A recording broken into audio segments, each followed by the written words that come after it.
Risk यही कोई बहुत नहीं करके फिर भी रिस्क तो हो ही जाता है कुछ। जल्दी फंसता नहीं है, लेकिन ज़्यादा देर करने से फंस जाएगा। ज़्यादा मतलब 10 मिनट के अंदर अंदर? आप 10 मिनट नहीं, 5 मिनट। अच्छा, 10 मिनट ज़्यादा हो जाता है, अधिक से अधिक 5 मिनट। तो आप डाल दिए, उसके बाद थोड़ी देर के बाद जो है उसके बाद उसको निकालना शुरू कर दीजिए। ज़्यादा देर छोड़ेंगे तो वो फिर आंत में जहाँ घुस जाएगा, फिर खींचने में कठिनाई होगी, वो फंसा फंसा रहेगा, जल्दी खिंचाएगा नहीं। हालांकि अगर छोड़ भी देंगे तो फिर टट्टी से निकल जाएगा, ऐसी बात नहीं है, लेकिन कठिनाई भी हो सकती है। अच्छा गुरु जी, एक टाइम खाना ही खाना चाहिए ना? नहीं हो सकती। गुरुदेव, हाँ, एक ही टाइम खाना खाना चाहिए 40 के बाद चाय? एक टाइम खाने से 40 से मतलब नहीं है जी। मतलब है कि आपको कितने एनर्जी की ज़रूरत है। हाँ, और आपका शरीर का डिज़ाइन क्या है और आपकी आदत क्या है, इन सब के ऊपर निर्भर करता है। जैसे हमारी आदत है लेकिन एक बार खाने से फ़ायदा ये, आयुर्वेद में एक बार ही खाने के लिए कहा गया है, स्वस्थ रहने के लिए। आप लोग एक ही बार खाते हैं? एक बार खाते हैं, कभी कभी 2 बार भी खाते हैं। अगर आपको 2 बार खाना है तो बहुत थोड़ा थोड़ा खाना है, ये ध्यान रखने की बात है। हाँ, और मात्रा आपको घटा देनी है। अगर एक बार खाना है तो ठीक है, आप दोपहर में अपना खाइए अच्छा से। दोपहर का भोजन लीजिए, शाम को जो है क्षमता घट जाती है ना पचाने की। अब हम लोग का जैसे लेकिन इसमें भी नेचर का भी फर्क पड़ता है। एक तो सामान्य की बात है ये, लेकिन किसी किसी व्यक्ति में ये क्षमता होती है कि रात को भी भोजन पचा सकता है अच्छा से। नहीं, हम लोग जैसे डॉक्टर कितना एंजाइम उसमें बन रहा है शरीर में, उसके ऊपर भी निर्भर करता है।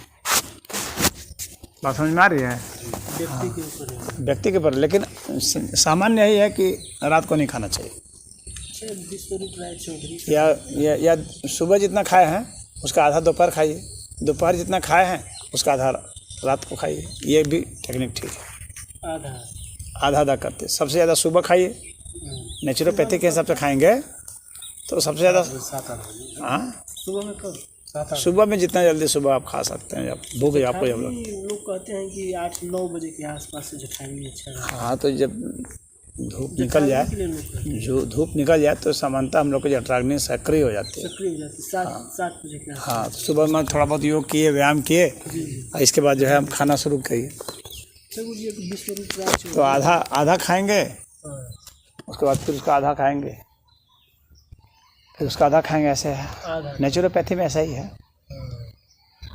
विश्वरूप राय चौधरी उनका डाइट प्लान रहता है पत्ता वगैरह भी, और वेट का 10वां हिस्सा खाने के लिए हो सकता है। हाँ, प्राकृतिक चिकित्सा में बताया गया है। उनका है अपना 10वां हिस्सा खाने के लिए, और फल का भी और पत्ता का भी कहते हैं कि रेगुलर सेवन करना खाइए। कौन सा पत्ते का? कोई भी पत्ता जो खा सकते हैं। नहीं, कोई भी पत्ता नहीं होता है, खाने योग्य है। आप अपने ऐसा नहीं होता है, अपनी बीमारी के हिसाब से आप पत्ता खाएंगे। ये थोड़ी कोई भी पत्ता खा लेंगे, ऐसा नहीं होता है, तब नहीं होगी। अभी रिसर्च की कमी है। देखिए, कोई भी पत्ता आप नहीं खा सकते ना, आपको किस तरह की चीज़ की ज़रूरत है शरीर में, उसके हिसाब से पत्ता खाएंगे ना। जैसे मान लीजिए कि आपको पतली टट्टी हो रही है उदाहरण के लिए, तो फिर आप अमरूद का पत्ता खाएंगे, ठीक है, या महुआ का पत्ता खाएंगे, बबूल का खाएंगे। इस तरह से आपको जिस चीज़ की ज़रूरत है। हाँ, तो आपको पतली टट्टी हो रही है तो आप इस तरह पत्ता खाएंगे। अगर आप जो है मतलब कि कब्ज हो रहा है तो फिर इनको खाएंगे तो और कब्ज हो जाएगा, तो ये उत्पात हो जाएगा ना, तो फिर इन पत्तों को नहीं खाएंगे। फिर सनाई का पत्ता खाएंगे, समझ रहे हैं। फिर गुलाब खाएंगे का पत्ता खाएंगे या फूल खाएंगे। तो उसके हिसाब से होता है, जैसा आपको जिस तरह की बीमारी है उसके अनुसार खाएंगे, ऐसा नहीं कि कुछ भी खा दिए। जैसे हम लोग की बीमारी है। हाँ, अगर आपको किसी प्रकार का नहीं है, आप एकदम संतुलित है, तब फिर वैसे स्थिति में क्या कीजिए कि थोड़ा थोड़ा इन सब का डोज ले लीजिए। अरे पीपल का पत्ता ले लीजिए थोड़ा, और हाँ, और ये हाँ, और ये सिरफल का पत्ता ले लीजिए, बेलपत्र हाँ मिक्स करके और उसको खाइए। और ये जो है सदाबहार का पत्ता है, इसको ले लीजिए, तुलसी का पत्ता ले लीजिए। तो इस सब का एक संतुलन बन के आ जाता है। आपको सांस की परेशानी है ना, तो उसमें तुलसी का पत्ता ज़्यादा अच्छा काम करता है, और अमरूद का पत्ता, उसका कॉम्बिनेशन जो है। तो वो आयुर्वेद बताता है, वो प्राकृतिक चिकित्सा नहीं बताता। प्राकृतिक चिकित्सा का मुख्य यही है कि उतना कुछ मतलब ले लेना है पत्ता, इसीलिए वो बोल रहा होगा, उसको प्राकृतिक चिकित्सा का ज्ञान होगा। अच्छा, विश्वरूप राय चौधरी को। नहीं, आप जो कह रहे हैं ना, और हम आयुर्वेदिक ज्ञान भी होना जरूरी है प्राकृतिक चिकित्सा के साथ। अल्प ज्ञान है, इस वजह से हम कई बार देखे हैं कि जब कहे कि पथरी दस्त है या कब्ज है तो लोग बबूल खा लेते हैं।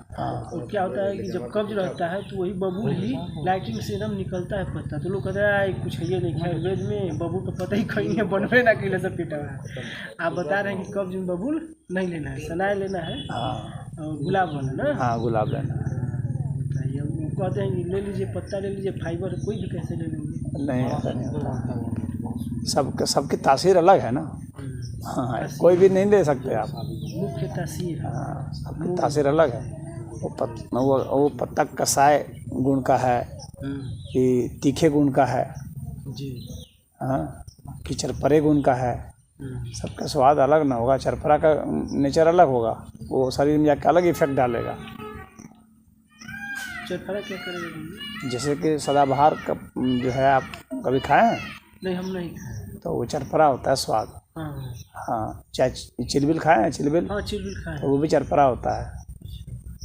चरपरा बोल रहे हैं गुरुजी, चरपरा। चरपरा, हाँ, मतलब चरने वाली चीज स्वाद का क्वालिटी है। हाँ, वो स्वाद की क्वालिटी है चरपरा। हाँ, जैसे नमकीन होता है ना, कसाय होता है। हाँ, हाँ, तो उसी तरह से वो होता है, तो उसको थोड़ा सा होता है, तो चरपरा होता है। अरे शीशम का भी तो पत्ता लगभग उसी के वैसा। हाँ, शीशम भी चरपरा होता है। गुरुजी हम